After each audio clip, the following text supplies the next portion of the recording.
اعوذ باللہ من الشیطان الرجیم بسم اللہ الرحمن الرحیم اللہم صلی اللہ محمد وآلہ محمد وجل ولی کل فرج۔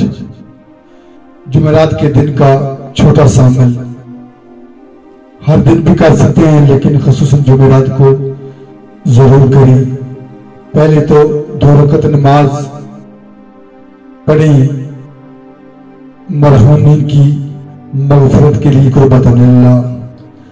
جیسے فجر کی نماز پڑھی جاتی ہے۔ پڑھنے کے بعد تسبیح بھی پاک فاطمہ الزہرا سلام علیہ تلاوت کریں اور اللہ کی بارگاہ میں ہاتھ اٹھا کر دعا مانگیں۔ اور جمعرات کے دن کو خصوصاً 1 مرتبہ سورہ الحمد شریف، جسے سورہ فاتحہ بھی کہتے ہیں، اور 3 مرتبہ سورہ توحید، یعنی 3 مرتبہ سورہ توحید پڑھنے سے 1 مکمل قرآن پاک کا ثواب ملتا ہے۔ تو 3 مرتبہ سورہ توحید اور 3 مرتبہ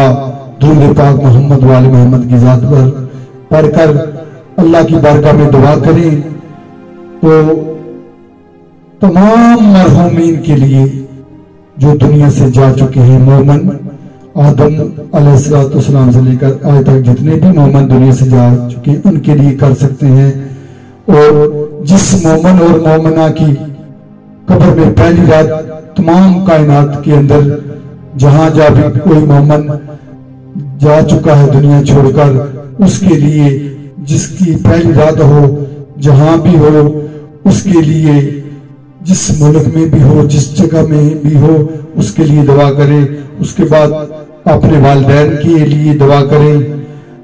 اپنے تمام بہن بھائی جو دنیا چھوڑ کر جا چکے ہیں، اپنے جتنے بھی عزیز و اقارب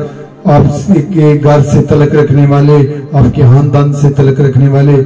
سب کے لیے مغفرت کی دعا کریں، ان کے زندگی کے صغیرہ کبیرہ گناہ کی معافی کے لیے دعا کریں، ان کے لیے قبر کا عذاب سے بچنے کے لیے دعا کریں اور جنت میں مقام ملے، یہ دعا کریں۔ ایسا کرنے سے جب آپ دعا کریں گے تو وہ آپ کے لیے دعا کریں گے، آپ ان کے لیے گفٹ بھیجیں گے، آپ ان کے لیے جو ثواب ارسال کریں گے تو وہ خوش ہو کر آپ کے لیے دعا کریں گے، آپ کی پریشانیاں ختم ہو جائیں گی، آپ کے گھر میں رحمت برکت ہو جائے گی